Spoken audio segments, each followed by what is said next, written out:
अस्सलाम वालेकुम। आज के लेक्चर में हम डिस्कस करेंगे फैमिली रोजेसी। इसको हम रोज़ फैमिली भी कहते हैं। इसके 100 जेनरा और 2000 स्पीशीज़ हैं, जबकि पाकिस्तान में इसके 29 जेनरा और 213 स्पीशीज़ मौजूद हैं। फेमिलियर प्लांट्स की बात करें तो इसके फेमिलियर जेनरा पायरस, रोज़ा, मेलस और फ्रेगेरिया हैं। वेजिटेटिव करेक्टर्स की बात करें तो इसको डिस्कस करने से पहले मैं आपको बता दूं कि एंजियोस्पर्मिक फैमिलीज़ की जितनी भी टेक्निकल टर्म्स हैं ना, उसको मैंने एक अलहदा लेक्चर में इकट्ठा कर दिया है, क्योंकि हर फैमिली में बहुत सारी टेक्निकल टर्म्स रिपीट होती हैं। तो बार बार अगर हम उनको एक्सप्लेन करेंगे तो लेक्चर बड़ा लेंथी हो जाएगा। उस लेक्चर का लिंक भी मैं डिस्क्रिप्शन में दे दूंगा, उसको एक ही दफ़ा समझ लें ताकि आपको बार बार समझने में आपको मुश्किल पेश ना आए। तो वेजिटेटिव करेक्टर की बात करें तो इसके प्लांट्स ट्रीज़ हो सकते हैं, श्रब्स और हर्ब्स भी हो सकते हैं। इसका स्टेम स्पाइनी होता है, यानी उसके ऊपर कांटे होते हैं। लीव्स की बात करें तो लीव्स अल्टरनेट होते हैं, रेयरली ओपोजिट, यानी बाज़ दफ़ा ओपोजिट भी होते हैं। सिंपल लीफ होते हैं, कंपाउंड लीफ भी हो सकते हैं, और पेड स्टिप्यूल होता है। ये स्टिप्यूल लीफ की जो डंडी है उसकी बेस पे आउट ग्रोथ होती है, और फिर बाज़ दफ़ा वो जो स्टिप्यूल है वो एडनेट होती है, यानी एडनेट टू पेटियोल। फिर स्पाइंस ऑन रैकिज, यानी इसकी जो छोटी सी पतली ब्रांचेज होती हैं उनके ऊपर भी स्पाइंस कांटे मौजूद होते हैं। नेक्स्ट फ्लोरल करेक्टर्स की बात करें तो इसका जो इन्फ्लोरिसेंस है, इन्फ्लोरिसेंस कहते हैं फ्लावर का गुच्छा, वो वेरिएबल हो सकता है, सोलेटरी हो सकता है, और रेसिमोस हो सकता है, और सायमोस भी हो सकता है। जब वो सायमोस होगा तो क्लस्टर की शक्ल में होगा। फिर फ्लावर्स आर मोस्टली बाइसेक्सुअल, यानी ज़्यादातर बाइसेक्सुअल होते हैं। बाइसेक्सुअल में मेल और फीमेल पार्ट्स एक ही फ्लावर पे होते हैं। और फिर वो एक्टिनोमॉर्फिक होते हैं। एक्टिनोमॉर्फिक कहते हैं जिसको एक ही सिंगल प्लेन से दो बराबर हिस्सों में तकसीम किया जा सके। फिर इसके फ्लावर्स पेरीगाइनस होते हैं, perigynous to some degree showy और सेंटेड होते हैं, यानी उसमें खुशबू भी आती है और वो बड़े शोक कलर वाले होते हैं। फिर फ्लोरल पार्ट्स की बात करें तो जो कैलक्स है उसमें 5 सेपल्स होते हैं, रेयरली 4, यानी बाज़ दफ़ा 4 भी हो सकते हैं, और वो सेपल्स यूनाइटेड होंगे बेस से। कोरोला की बात करें तो उसमें 5 पेटल्स होते हैं, या मल्टीपल ऑफ 5, यानी 5 या 5 का मल्टीपल 10, 15 वगैरह हो सकते हैं। और वो सेपल फ्री रोजेशियस होते हैं, लार्ज और शोई होते हैं, यानी बड़े होते हैं और बड़े शोई रंगदार होते हैं वो पेटल्स। एंड्रोशियम की बात करें, ये मेल पार्ट होता है। न्यूमेरियस स्टेमन्स, यानी बहुत सारे स्टेमन्स हो सकते हैं, और बाज़ दफ़ा समटाइम 5 या 10 भी हो सकते हैं। गायनेशियम फीमेल पार्ट की बात करें 1 to न्यूमेरियस सेपरेट कार्पल्स, यानी सेपरेट कार्पल हो सकते हैं, और यूनाइटेड या यूनाइटेड भी हो सकते हैं। Ovary generally superior, sometimes inferior, यानी आमतौर पर सुपीरियर है और बाज़ दफ़ा इन्फीरियर भी हो सकती है।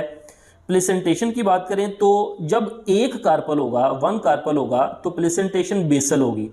याद रहे, एक कार्पल की कंडीशन को हम टेक्निकली एपोकार्पस कहते हैं, जबकि जब मैनी कार्पल्स, बहुत से कार्पल्स होंगे, तो प्लेसेंटेशन एक्साइल होगी।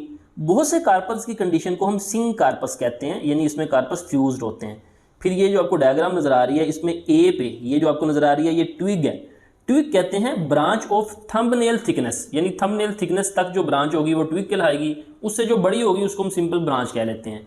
बी पे आपको ये यंग स्टेमन नजर आ रहा है, जबकि B1 पे आपको इन लार्ज ओपन एंथर नजर आ रहा है, यानी ये ऊपर ओपन एंथर है, एंथर के नीचे ये फिलामेंट होता है, आपको पता है, और एंथर में शोइंग पोलन इन इट, यानी इसके अंदर आप ये पोलन नजर आ रही है दानेदार से।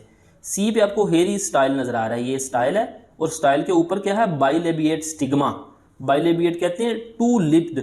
और C1 पे आपको इन लार्ज बाइलेबिएट स्टिग्मा नजर आ रहा है, ये जो आपको ये बाइलेबिएट स्टिग्मा है, टू लिप्ड। नेक्स्ट हम डिस्कस करेंगे economic importance of family Rosaceae.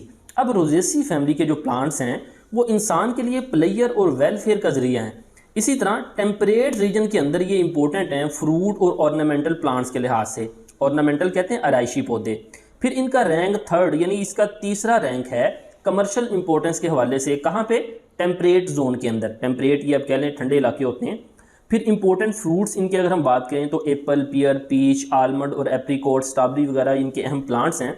और इनकी फिर ऑर्नामेंटल अहमियत भी है, यानी आराइशी पौधों के लिहाज से भी इनको लगाया जाता है। Grown for the beautiful and scented flower, यानी इनके बहुत खूबसूरत और सेंटेड खुशबू वाले फ्लावर्स होते हैं।